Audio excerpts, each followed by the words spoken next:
துணை சரணம் சரணமென்று தாழ்ந்து நடந்த அன்பருக்கு வைகுண்ட பதிதனிலே வைகுண்ட ராசராக அரசால வருவதும் எங்கள் ஐயா. உலகில் அனைத்து பிறவிகளுமே ஒவ்வொரு மனிதனுமே நாம் அனைவரும் முதலில் தோன்றிய உயிரினமாக இருந்தால் இயற்கையை வழிகாட்டியாக நினைத்து அதை பின்பற்றி நடந்து இந்த அளவுக்கு முன்னேறியுள்ளோம். முதல் பிறவியில் வாழ்ந்தவர்கள் வழியை அமைப்பதற்காக ஒன்று நதியின் கரையின் வழியாக சென்று தன் உணவை தேடினார்கள். பின்பு விலங்குகள் சென்றும் பாதையாக்கி அப்படி ஒரு நிலையிலும் உணவையும் உறவையும் தேடினார்கள்.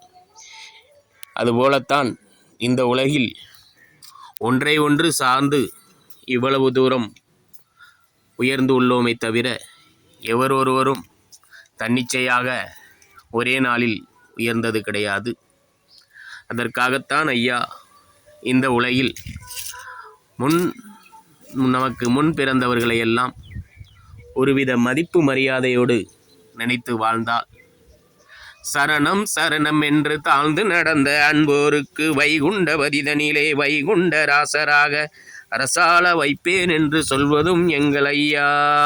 சிவ சிவ சிவ சிவா அரகரா அரகரா. இப்படி ஐயா நமக்கு வழிகாட்டியாக வரிகளை தந்துள்ளார்.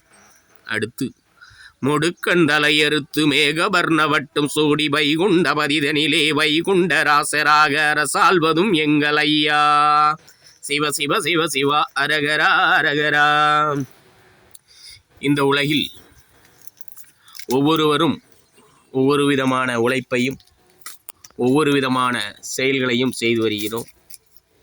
அவர்கள் அனைவருமே ஒவ்வொருவருக்கும் ஒவ்வொரு விதமான பொழுதுபோக்கு அம்சங்களும் ஒரு நித்திய சந்தோஷமும் தேவைப்படுகிறது. அப்படி அந்த வாழ்க்கை முறையை கணித்த மனுஷன் ஒருவனிலிருந்து ஒருவன் அதிக சந்தோஷத்தை அடைய வேண்டும் என்பதற்காக ஒவ்வொருவரையும் ஒவ்வொரு விதமான பழக்கத்திற்கு அடிமையாக்கி முடுக்கி ஓட வைக்கிறான். அப்படி இந்த உலகில் ஒரு கம்பெனியில் வேலை பார்த்தால் கூட அவனை எந்த வழியெல்லாம் அவன் சிந்தனையை மறந்து ஓட வைக்க வேண்டுமோ அந்த வழியெல்லாம் செய்கிறார்கள். அதேபோல் ஒவ்வொரு துறையாகட்டும், இந்த உலகில் மனிதனுக்காக எத்தனையோ துறையை உருவாக்கியிருக்கிறார்கள்.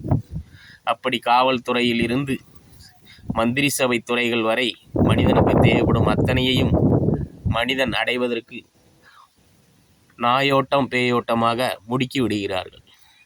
இப்படி அவன் அடைய வேண்டிய இயற்கையாக அடைய வேண்டிய நிலையை கூட முடுக்கி விரட்டுகிறார்கள்.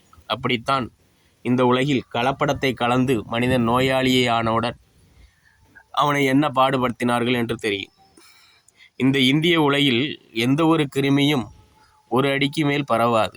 ஆனால் கொரோனா காய்ச்சல் என்று ஒருவித காய்ச்சலை மனிதனாக செயற்கைப்படுத்தி மிகைப்படுத்தி அவன் அங்கே தொட்டு இங்கே தொட்டால் உனக்கு வந்துவிடும், அவன் அங்கே மூக்கை தொடக்கூடாது, கை கொடுக்கக்கூடாது, கண்ணை கூடாது, சொரிந்த இடத்தில் சொரியக்கூடாது என்றெல்லாம் அவனுக்கு மூக்கணாம் மூடி போட்டு அவனை எப்படியெல்லாம் பாடாய்படுத்தினார்கள் என்றால் எல்லோருக்கும் தெரியும். அந்தளவுக்கு ஒரு மனிதனை குரங்காட்டம் செய்ய வேண்டுமென்றாலும் ஒரு அரசோ ஒரு துறையோ அவனுக்கு தினசரி வருமானம் கொடுக்கும் துறையோ நினைத்து விட்டால் கூட அவனை குரங்காட்டம் செய்து விடுவார்கள். அதற்காகத்தான் அப்படி செய்த முடுக்கனை தலையறுத்து மேகவர்ண பட்டும் சூடி வைகுண்ட பதிதனிலே வைகுண்ட ராசராக அரசால வருகிறார். அப்படி முடுக்கன் என்றால் அது ஒவ்வொரு துறைக்கும் ஒவ்வொருத்தன் இருக்கிறார்கள்.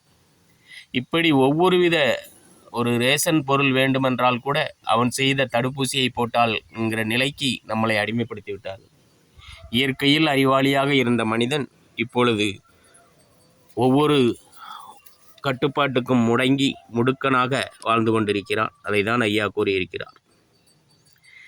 இப்படி இந்த உலகில் தான் நினைத்ததை அடைய வேண்டும் என்பதற்காகவும் மிகையாக அடைய வேண்டும் என்பதற்காகவும் தான் இந்த உலகில் ஒவ்வொரு மனிதனும் சிந்தித்து கொண்டிருக்கிறான்.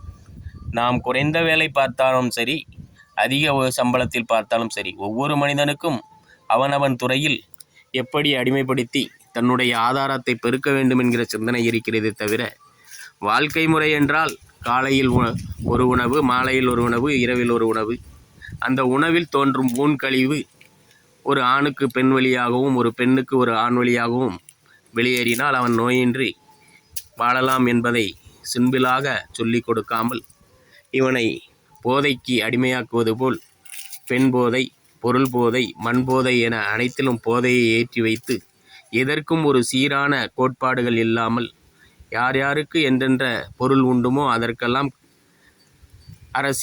கவர்மெண்டில் ஒவ்வொரு முறையான அளவீடு மதிப்பீடும் கிடையாது.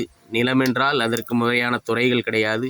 அவர்களே சண்டை போட்டு தரம் தாழ்ந்து நாசமாக போக வேண்டும் என்று வைத்திருக்கிறார்கள். இப்படி அனைத்து மனிதனுடைய ஆசைப்படும் அனைத்திற்கும் எந்த அளவீடும் இல்லாமல் அவன் நினைத்ததை நினைவோல் ஓடவிட்டு அவனை முடுக்கன் எவ்வளவு தூரம் முடுக்க வேண்டுமோ அவன் சாவும் வரை முடுக்குகிறார்கள். அதற்காக தான் இப்படிப்பட்ட உலகில் அகப்பட்டு கொண்ட தலைவர்களின் பிடியில் அகப்பட்டு கொண்டுள்ள மக்களை எப்படி காக்க வருகிறேன் என்று ஐயா கூறியிருக்கிறார். இப்போதெல்லாம் ஒரு கட்சி வந்துவிட்டால் அதே கட்சி வர வேண்டும் என்பதற்காக நாம் டிவியில் இப்பொழுது நேரடியாகவே காண்கிறோம். எப்படியெல்லாம் நாடகம் ஆடுகிறார்கள்.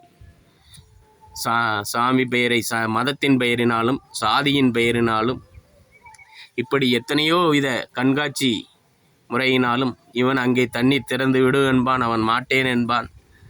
அவர் நான் இந்து கோயில் கட்டிவிட்டேன், நான் உன் மதத்திற்கு உன் ஜாதி தலைவரை திறந்து விட்டேன், எனக்கு ஓட்டு போடுவார்கள் என்றெல்லாம் ஒவ்வொரு விதமாகவோ மனிதனை முடுக்கி விரட்டி கொண்டிருக்கிறார்கள்.